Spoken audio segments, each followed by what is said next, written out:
सुप्रभात बच्चों। महाकवि देव का दूसरा कवित्त आज हम करेंगे। इसमें पहले कवित्त में आपने देखा वसंत ऋतु का कामदेव के पुत्र नवजात शिशु के रूप में चित्रण है और प्रकृति की सारी जो चीज़ें हैं वो किस प्रकार से उस शिशु का मनोरंजन कर रही हैं, उसके पालन पोषण में सहायक हैं, इसका वर्णन देखा आपने। और इस कवित्त में प्रकृति के दूसरे रूप का वर्णन है। इसमें पूर्णिमा की रात में चांद तारों से भरे हुए आकाश का जो सौंदर्य है, उसकी जो आभा है, उसकी जो चमक है, उसकी जो कांति है, उसका वर्णन कवि ने अपने शब्दों में किया है। वर्णन में कुछ नवीनता है, शब्दों का जो प्रयोग है वो आप देखेंगे अद्भुत है। सबसे पहले मैं इसके एक एक वाक्य को, इसकी एक एक पंक्तियों को मैं पढ़ता हूँ, उसका अर्थ प्रयास करूँगा कि आप तक पहुँचे, आप समझने का प्रयास करेंगे उसको।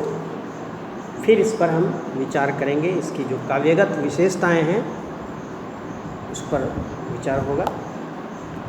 तो आइए देखते हैं दूसरा कवित्त, पृष्ठ संख्या 22 अपनी पाठ्य पुस्तक का निकाल के सामने रखिए, सुनिए। फटिक सिलानिसो सुधारियो सुधा मंदिर। फटिक स्फटिक एक प्रकार का पत्थर है, मार्बल जिसको बोलते हैं ना आजकल, संगमरमर, वही स्फटिक पत्थर कहलाता है। शिला यानी पत्थर, शिलानी पत्थरों, स्फटिक पत्थरों से, स्फटिक शिलानिसों, सुधारियो, सुधारा गया मतलब सजाया गया है, सुधा मंदिर, अमृत मंदिर, अमृत का यह मंदिर। अमृत मंदिर किसको बताया? इस सृष्टि को बताया, क्योंकि सृष्टि का कभी अंत नहीं होता। यह अमृत है, यह मरती नहीं है। मनुष्य मरता है, मनुष्यता नहीं मरती, सृष्टि शाश्वत है। इसीलिए इसको, इस सौंदर्य को, प्रकृति के इस सांसारिक सौंदर्य को, प्रकृति के इस सौंदर्य को क्या कहा गया? सुधा मंदिर कहा गया। इस संसार को मंदिर कहा गया है। कैसा मंदिर? तो अमृत मंदिर, सुधा मंदिर। और यह संसार रूपी जो मंदिर है, कैसा प्रतीत हो रहा है? मानो स्फटिक पत्थरों से इसको सजाया गया। यानी चांदनी रात की आभा इतनी अधिक है कि लगता है कि यह स्फटिक पत्थरों से सजाया गया अमृत का मंदिर है। उदधि दधि कोसों अधिकाय उमगे अमंद। शब्दों का अर्थ भी आप लिख सकते हैं।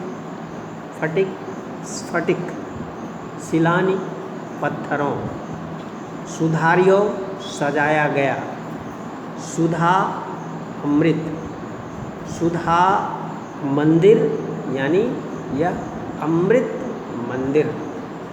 यानी यह संसार, चूँकि संसार शाश्वत है इसलिए इसमें अमरत्व है, इसलिए संसार को कवि ने सुधा मंदिर कहा है। इस संसार का ऐसा सौंदर्य लग रहा है जैसे मानो इसको स्फटिक पत्थरों से सजाया गया। और उदधि दधि, उदधि कहते हैं समुद्र को, दधि दही। अब देखिए, दधि रूपी समुद्र, ऐसा लगता है इस संसार में दही रूपी समुद्र में क्या है? कोसो अधिकाय उमगे अमंद, दधि का समुद्र उमड़ गया हो, उमड़ पड़ा हो। और अमंद मतलब जो मंद नहीं है, अर्थात बहुत ज़्यादा है, यानी दही का समुद्र उमड़ रहा है। अब देखने की बात यह है कि दही का समुद्र क्यों बताए? दूध का भी बताया जा सकता था, लेकिन दूध और दही में फ़र्क है। दोनों का रंग एक होते हुए भी दही में शीतलता होती है, दूध में उष्णता होती है, दूध में गर्मी होती है। चूँकि रात्रि का वर्णन है, चांदनी रात है, चांदनी में शीतलता होती है, धूप में गर्मी होती है।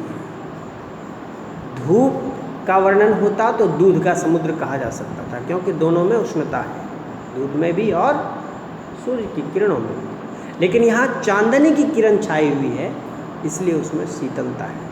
और उस शीतलता को बताने के लिए कवि ने यहाँ दूध के बदले दही के समुद्र का वर्णन किया है। और दही का यह समुद्र यानी शीतलता से युक्त वातावरण है।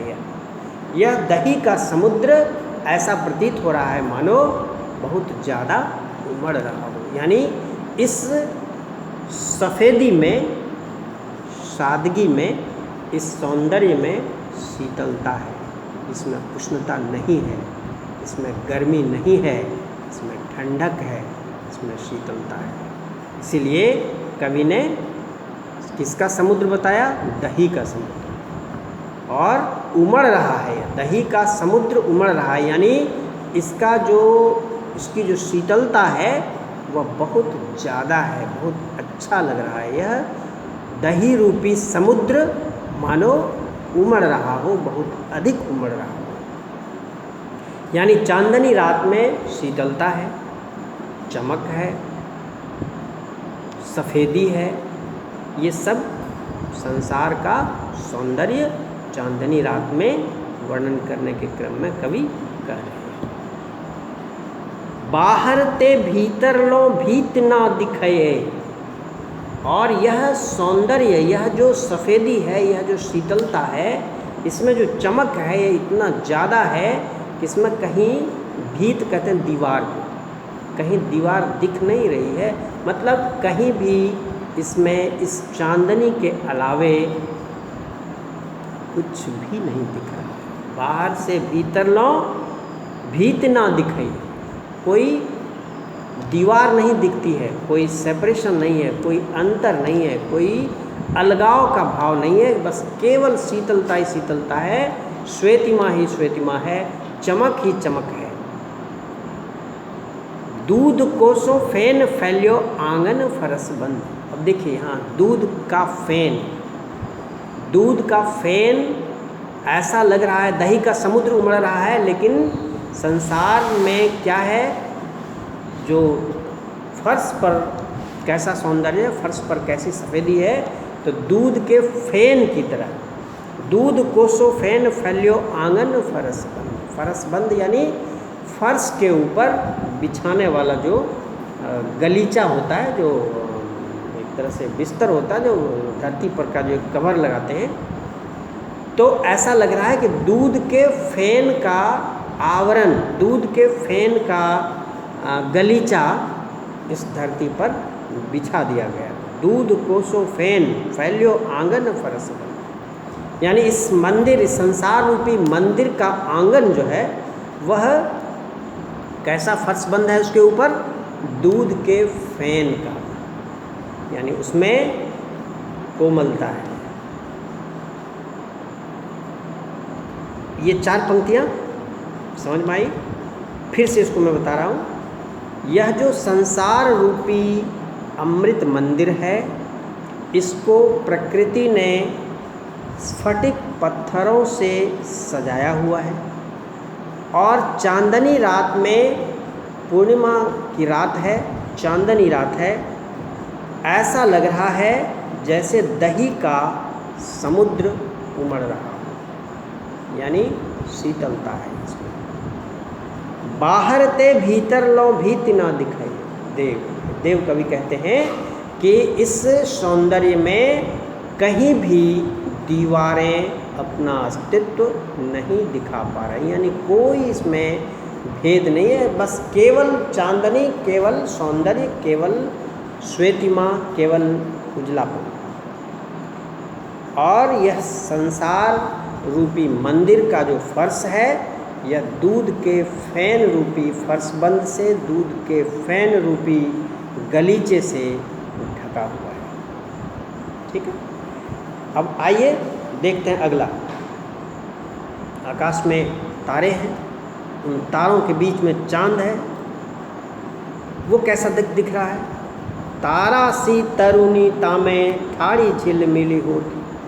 तारा यानी तारे, तारे यहाँ ऐसा लग रहा है जैसे तरुणियाँ अर्थात युवतियाँ, तारा सी तरुणी तामे ठाड़ी झिलमिली होती, मोतिन की ज्योत मिल्यो मल्लिका को मकरंद। और इस प्रकार से इतनी चमक उसमें है, ऐसा लग रहा है कि मोतियों की जो चमक है वह मानो फूलों का रस प्राप्त हो गया हो बेली के फूल को। यानी इस तारे की जो चमक है वह मोती के समान है और उसमें मकरंद फूलों का जो रस है वह मानो मल्लिका के फूलों में मकरंद भर गया हो, यानी खुशबू भी है, सौंदर्य भी है। और तारा सी तरुणी तामे ठाड़ी झिलमिली होती, आरसी से अंबर में आभा सी उजारी लगे। अब देखिए आरसी कहते हैं दर्पण, आईना। ऐसा प्रतीत हो रहा है जैसे धरती पर दर्पण रख दिया गया। दर्पण जब रखा जाएगा तो क्या होगा? प्रतिबिंब आएगा उसमें। आकाश में तारे हैं, आकाश में चांद है और नीचे क्या है? दर्पण रखा हुआ है, तो आकाश का जो प्रतिबिंब है वह धरती पर दिखेगा। आरसी से अंबर में आभा सी उजारी लगे। धरती मानो आरसी की तरह है, दर्पण की तरह है, और उसमें क्या दिख रहा है? चांद एक बीच में और तारों का समूह। उसे देखकर कवि को कैसा लग रहा है? प्यारी राधिका सो प्रतिबिंब सो लगत चंद। कि तारे जो हैं वो तरुणियों सज धज करके युवतियां हैं तारों के रूप में, और उस बीच में जो चांद है वह उन सजी धजी युवतियों के बीच में राधिका की तरह लग रही है।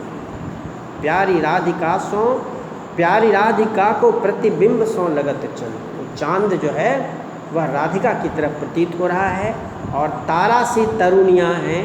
तारा जो है, तारे जो हैं, तारों का जो समूह है वो सजी धजी युवतियों का समूह है। यह दिख रहा है जो आकाश में तारों का समूह यानी युवतियों का समूह, और चांद उन युवतियों के समूह के बीच राधिका का जो स्वरूप है वह चांद में कवि देख रहा है। तो इस तरह से यहाँ भी कवि का राधा और कृष्ण के प्रति जो भक्ति का भाव है, उनके सौंदर्य का उसमें चित्रण करके कवि ने प्रकृति में भी राधा और कृष्ण को, राधा का जो सौंदर्य है वह कभी भूल नहीं पाते, और उनके प्रति उनकी आस्था इस कवित्व में भी दिखाई पड़ती है। तो इस तरह से इस कवित्व का आप अपने शब्दों में अर्थ लिखने की चेष्टा करेंगे और लिख करके आप इसको दिखाएंगे। शब्द जो नए हैं उसका तो अर्थ मैंने आपको बता ही दिया। ठीक है, इसको अपने शब्दों में लिखने का प्रयास करेंगे। और इसके साथ ही इसमें जो प्रश्न आ सकते हैं वो ये कि कवित्व के आधार पर पूर्णिमा की रात्रि के सौंदर्य का वर्णन अपने शब्दों में करें।